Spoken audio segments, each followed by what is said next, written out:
ntandika ne Silk Vinyl ng'asiiga munda ate bwe kituuka ku siiringi ne nkozesa Global Mart yo wabweru nkozesa Global Weather Coat Emulsion etatya mbeera ya budde eduduma. Mwakulembedde amakunguto olwaleero Samia Suluhu Hassan alayiziddwa ku kisanja ekyokubiri. Samia Suluhu Hassan, naapa kwamba nitatenda kazi zangu za urais wa Jamhuri ya Muungano wa Tanzania. Embeera mu ggwanga erya Tanzania ekyali ya bunkenke.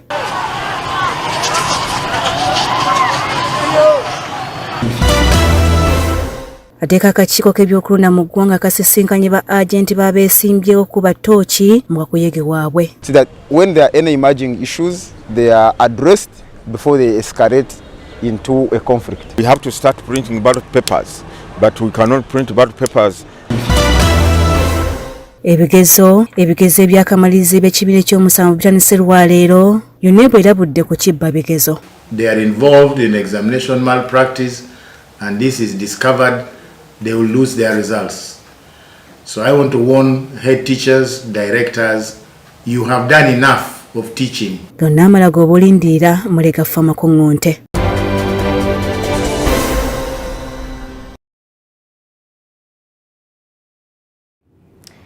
Wewa onyongera okuwaniriza yonna gy'osinziira okubeera nga wekkaanya amulega fama kongonte wano ku Dream TV kosa ne Doxa TV. Nze Grace Namubiru ogga kusomera era nga ag'obudde buno nga tandise n'ekitongole ekivunaanyizibwa ku bigezo mu ggwanga kiyisizza okulabula eri bannannyini masomero kosa n'abasomesa obuteenyigira muze ogw'ekibba bigezo. Olunaku olwaleero abayizi ab'ekibiina ekyomusanvu batandise ebigezo byabwe ebyakamalirizo era nga ku makya batandise n'ekigezo kyabwe ekyokubala so nga ate akawungeezi bakoze ekigezo eky'ebyobutonde bw'eggwanga ekya SST oba Social Studies. Era wano poliisi wesinziridde netegeeza nti mu kiseera kino nabo bennyini bali bulindala okulaba nga benganga embeera yonna ey'ekibba bigezo mu masomero. Wabula era poliisi eyisizza okulabula eri bannabyabufuzi bonna okwetoola eggwanga okubeera abeegendereza ennyo n'ebifo mwe bakubira kampeyini zaabwe nga beewala ebifo ebirinaanye amasomero naddala ago agatuuzizza abayizi mu bibiina ebyakamalirizo obutabajja ku mulamwa n'okubaleekaaniza ebizindaalo ebiyinza ate okubataataaganya wakati nga bakola ebigezo byabwe.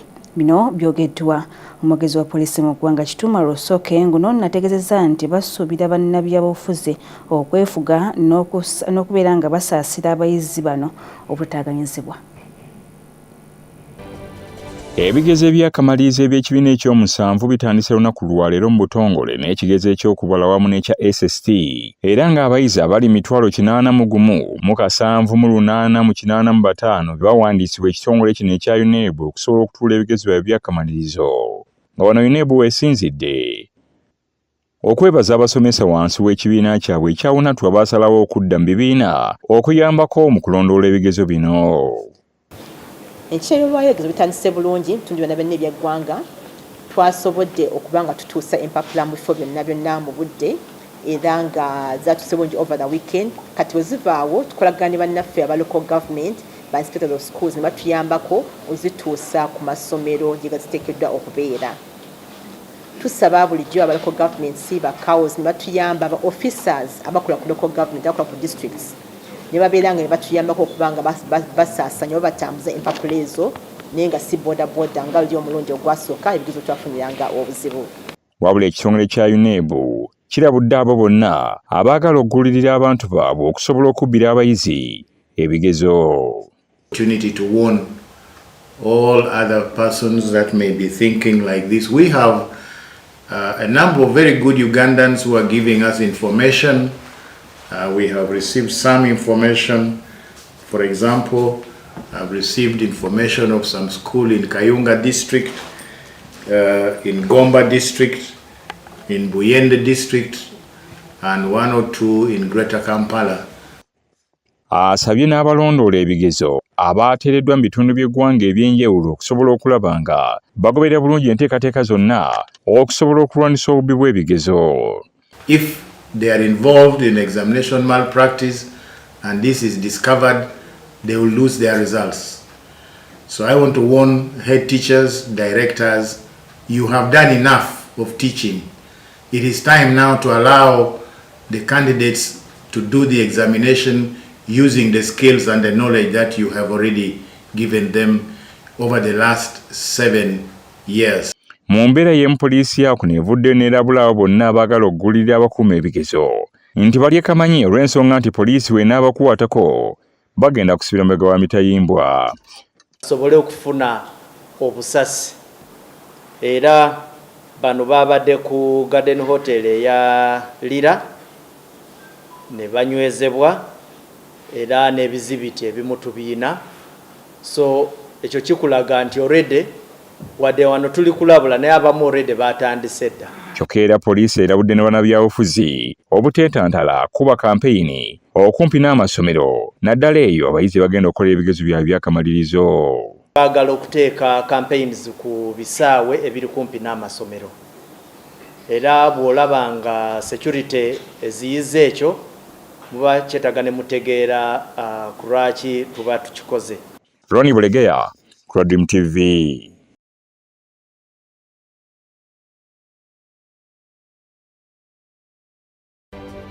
Kale webale nnyo omusasi wa Ronnie Bulegeya n'emboozi bwe tugendako mu bitundu eby'embaala oluuyi luno ebigezo eby'ekibiina ekyomusanvu nabyo bitandise bulungi nnyo wabula era wabaddewo okulemesa bannamawulire okubeera nga bakwata ebadde bigenda mu maaso wamu n'okubeera nga balondoola engeri amasomero gye geeteeseteeseemu.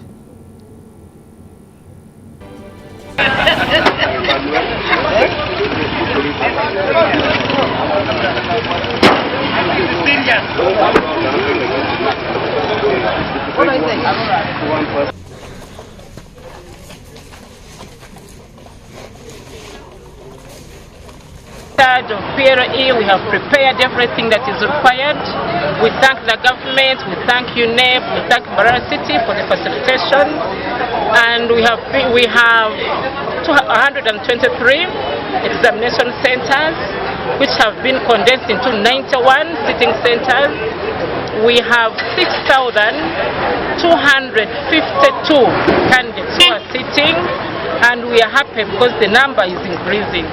And we also thank the teachers, because the teachers out from the strike, they came with a good heart as parents ready to compensate for the lost time, and they have managed to prepare the pupils or the candidates for this PLE. So we know all will be well, and we thank God for the good weather.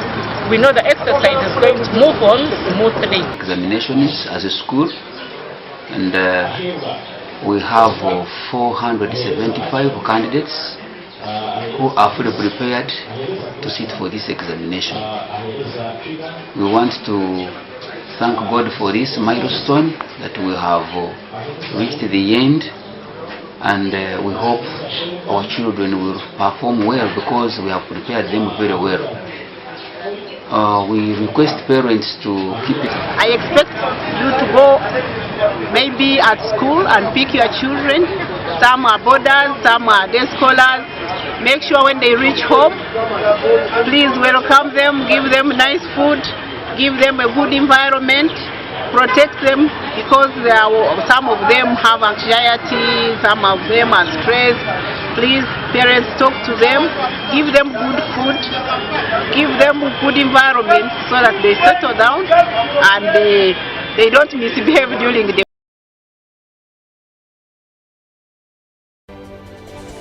Kale ate ebyo ng'obitadde ku bbali akakiiko ak'ebyokulonda mu ggwanga ki Uganda ka Uganda Electoral Commission kasisinkanye ba agent babeesimbyewo era bavuganya ku ntebe y'obwa pulezidenti 8 era no poliisi akakiiko ak'ebyokulonda kategeezezza nti buli kimu kitambula bulungi nnyo era nga abavuganya busobodde okubeera nga bakuuma empisa. Kuli akakiiko ak'ebyokulonda Simon Byabakama alabudde kwabo abaagala okugezaako okubeera nga baleetawo emivuyo.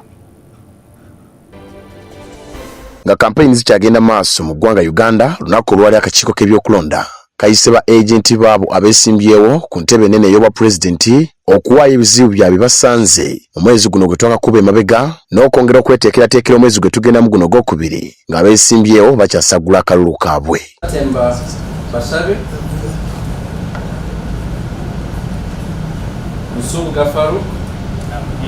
Kale okusinziira ku ssentebe w'akakiiko k'ebyokulonda omulamuzi Simon Mugenyi Byabakama bw'avudde mu ttawamiruka alambuludde ku ebyo bye batuuseeko olunaku olwaleero. As we talk now, we have received, I think, over 50 parliamentary petitions. Some are already lined up today. We are going to hear about 19 or 20 petitions today. The petitioners and the people being petitioned against are already here. We are going to start those hearing those petitions because for us time is not on our side.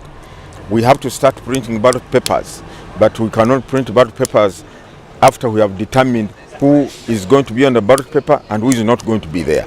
Chokono aliko byalabudde eri abo abali ku ludda oluvuganya gavumenti. With the law, one, we shall name them and call them out in public. Two, we may ask the police to apply the law because the law is very clear. If any candidate campaigns outside the framework of the law, he or she commits an offense. Ekibiina ki NUP nga kisindise omu ku bannamateeka baakyo era avunaanyizibwa ku by'ensimbi mu kibiina ekyo omwami Benjamin Katana yennyamidde ku lyanya erikozesebwa ku kibiina kye kya NUP ng'ate oluusi abakola eryanya eryo be baba ebitongole ebikuuma ddembe. Acts in a manner that is intended to disadvantage us and give advantage to NRM. And there has been, and it has been discussed, and we have agreed on a number of things that are going to be done as way forward. Wabula wadde nga guli gutyo Benjamin Katana agamba asuubiza akiramma era nga akakiiko k'ebyokulonda kaliko bikabasuubiza. Engagement, continuous engagement between the parties, the Electoral Commission and Uganda Police Force, so that when there are any emerging issues, they are addressed before they escalate into a conflict. Kati bo ba agenti abalala nabo balambuludde ebimu ku bizibu basanze mu mwezi guno nga beesimbyewo mu bibiina byabwe basagula akalulu. Beyond 6 p.m. So we have requested them that they should consider one, the poor road conditions that we have. They hinder, these presidential candidates to reach on time, and also that we are doing to the wadenga abasinga basonze olumwe mu poliisi y'eggwanga bano bagamba nti abeesimbyewo bakola kagenderere ng'omukadde akogga kuba abamu ku bo batuuka kikeerezi ku kampeyini zaabwe ekintu ekitaataaganya enteekateeka. Tuteekako cut-offs zaffe kumpi ne venues kubanga olaba venues ezimu zibeera kumpi n'ebifo ebirimu ng'obutale ate jjukira muntu aba ali mu mirimu gyabwe ey'obutale twagala zino kampeyini zibatawaanya so kyova olaba tuteeka ku cut-offs naye olusi bacandidates babeera ne flag bearers baagala batwale mu bifo byonna mu sub county zonna. Kyokka poliisi egamba wadde nga guli gutyo babakola effujjo bakukolebwako ng'amateeka bwe galagira. Batisa n'abasirikale baffe nga tubadeployinze juzi mwakalaba ebyabadde lira so tubadde tubabuulira nti ekyo tujja kukikiriza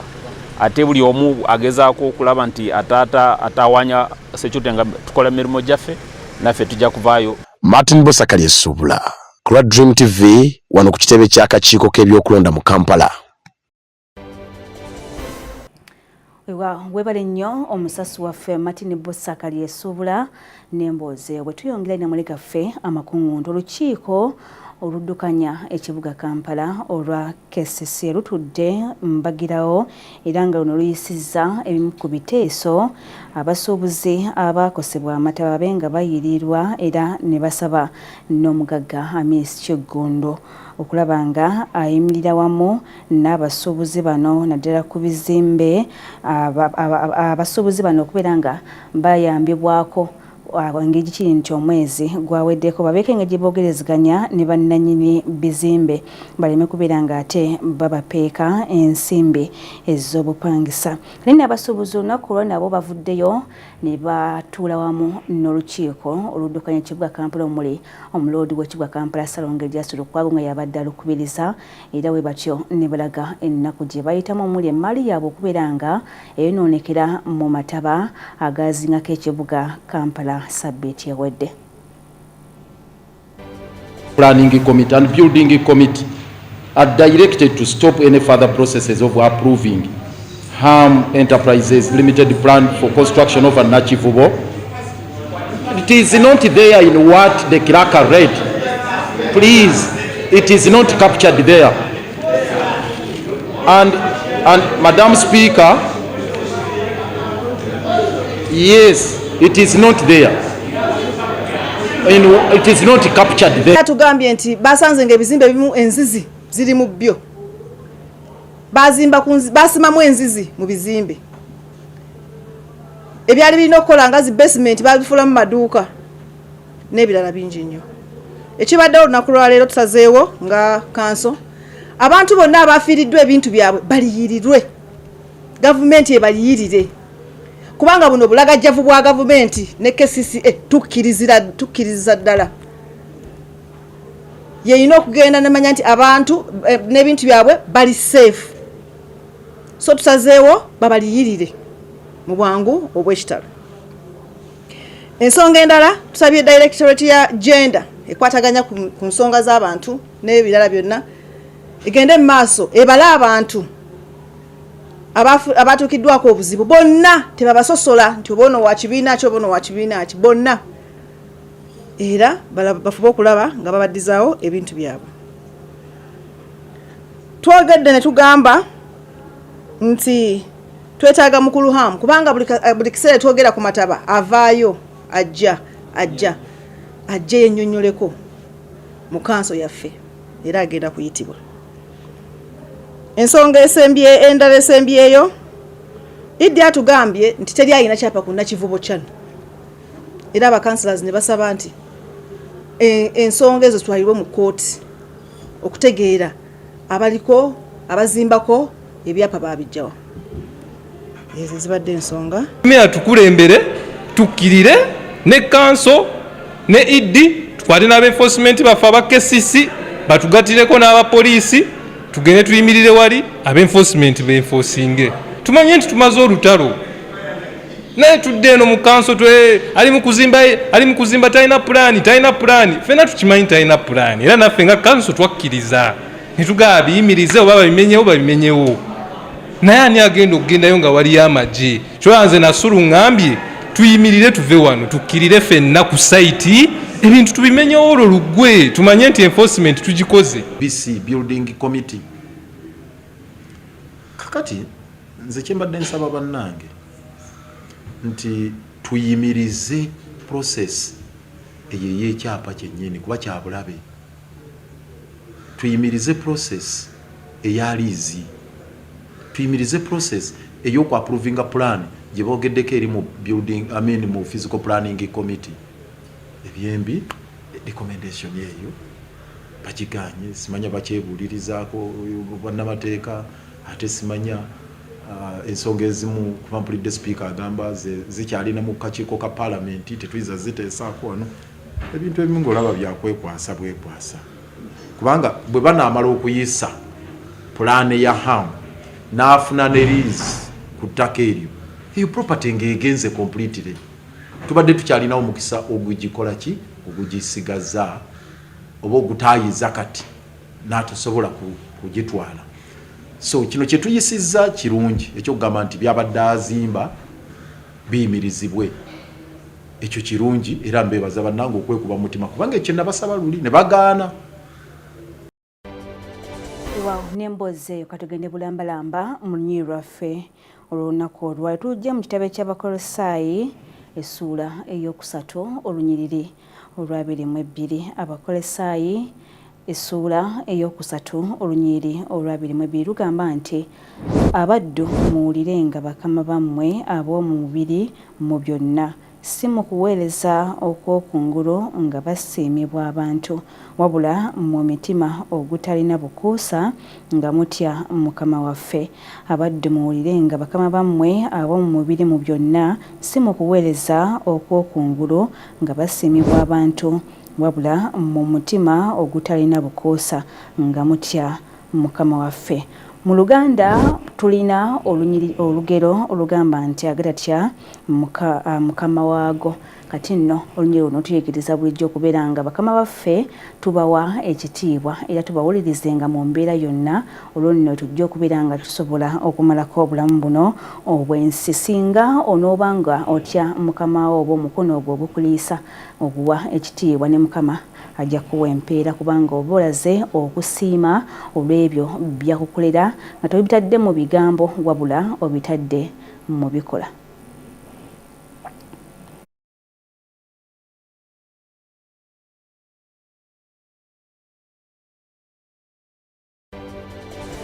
Bwetugendako mu disitulikiti ey'Ekwene, minisita avunaanyizibwa ku nsonga z'obwa pulezidenti mu ggwanga Milly Babalanda akowodde bannakibiina kya NRM mu bitundu eby'essebbe y'okulaba nga balonda Pulezidenti Yoweri Kaguta Museveni ku kisanja kye ekirala, olwo nno basobole okubeera nga bakuuma ebyo byonna ebizze biteekebwawo gavumenti omuli okwejja mu bwavu awamu n'okubeera nga babbulula eggwanga. Minisita bino abyogedde bw'abadde ayaniriza ku bantu oba ku bannabyabufuzi abavudde mu bibiina ebiri ku ludda oluvuganya gavumenti abula ddala bibiri nga bano basazeewo okwegatta ku kibiina ekya NRM. Wabula RDC wa disitulikiti y'Ekwene ng'ono ye Hope Atuhaire ategeezezza nga ekitundu ky'essebbeeyi bwe kikyalina okusoomoozebwa okw'amaanyi ennyo nga muno mwe muli obubbi bw'ente. And some of the cows being slaughtered in the night. Most items were found with him. He's with the police managing him. And now minister, they call me fighter because corruption was at its maximum. When PTM came, everybody thought they are going to steal. And we tell the people not to talk. Your Excellency, we are now, they can talk now. We've got a breakthrough. Those who have stolen the money, they stole in several forms. They've used dead cards, the dead cards of the dead person. This is the house that built peace after all.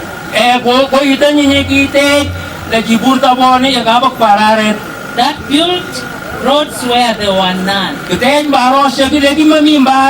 That built schools, hospitals, and hope across Uganda.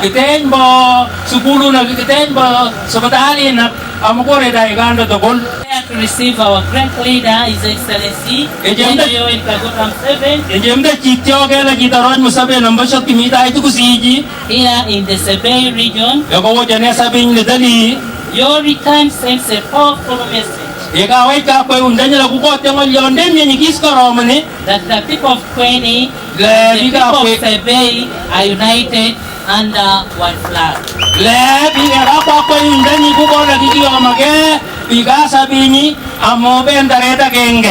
Guided by one vision and led by one tested leader, General Yoweri Kaguta.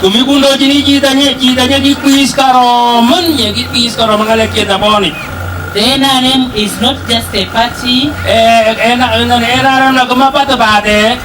but rather a family, a family built on faith, forgiveness, and forward movement. So to those returning home, feel the warmth of your family. Our Father President himself. Tugendako ku muliraano mu ggwanga erya Tanzania, omukulembeze w'eggwanga eryo Samia Suluhu Hassan alayiziddwa ku kisanja kye ekyokubiri okuddamu okulembera eggwanga lino wakati mu bunkenke era ng'abantu abayitiddwa ku mukolo guno babadde balobatu nnyo naddala abakungu bokka bokka n'abakulembeze okuva mawanga ag'ebweru.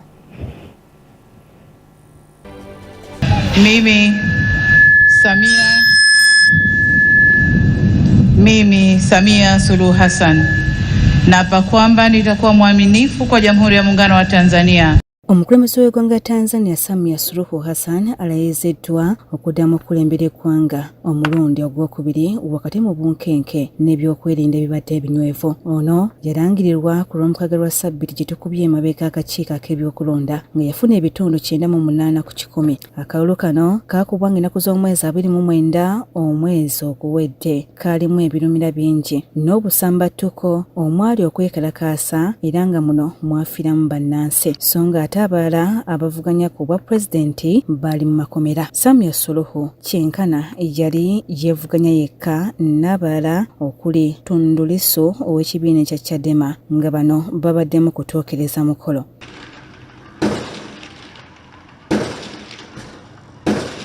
Omukolo gw'okulayiza Samia Suluhu gubadde mu kibuga Dodoma nga gwetabiddwako abakungu bokka nga bo bannansi b'eggwanga erya Tanzania ebibadde bigenda mu maaso babirabidde ku mukutu gw'eggwanga. Mu bakulembeze b'amawanga abalabiseeko ku mukolo guno kwe kubadde owaggwanga erya Mozambique, Zambia, Burundi kw'ossa ne Somalia.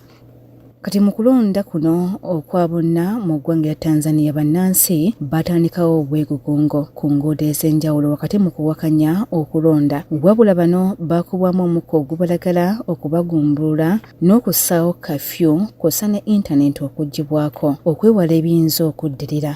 Mu kwekalakaasa kuno bizinensi zaggalwawo kw'ossa n'amasomero agalina okuggulwawo mu Novemba ng'ennaku z'omwezi 3 ow'omwezi guno. Mu ngeri emu ensalo wakati wa Tanzania ne Kenya ennammanga yasigala nzigale ekyalese ebyamaguzi okukonkomalira ku nsalo okumala ennaku 6.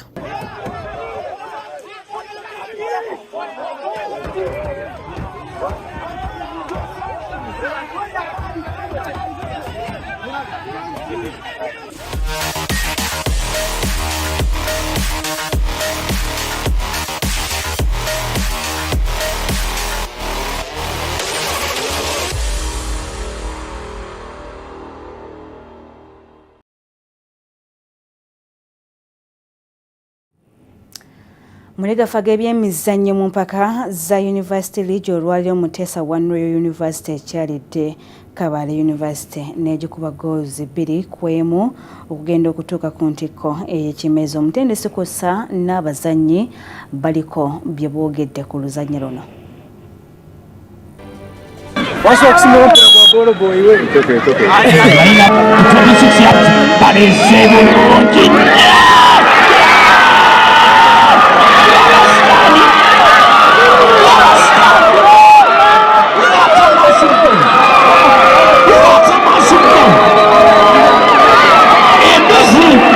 Thank you very much. I'm Junju Eddie, captain of Mutesa One University. I'm very proud of today because we are now 9 points on the table. We have won today's game on our way. It is our second game in this season on our way to win. We are very grateful for the performance of all the players, the coaches that have really done a good job, so that we have also managed to go on our way and get these 3 points today. Our goals, we are looking forward to top the table and go through that table so we can go to the knockout stage as we done last season. Bonelo mwenda nembera n'entopinga ekibinja era nazo ntopinzi kitegeeza tuzze kikolerera ate tusuubira nti tujja kweyongera okola n'amaanyi tulabe nti no tweyongerayo paka ku lunaku olusembayo olw'enkomerero nga emipiira gino giggwa.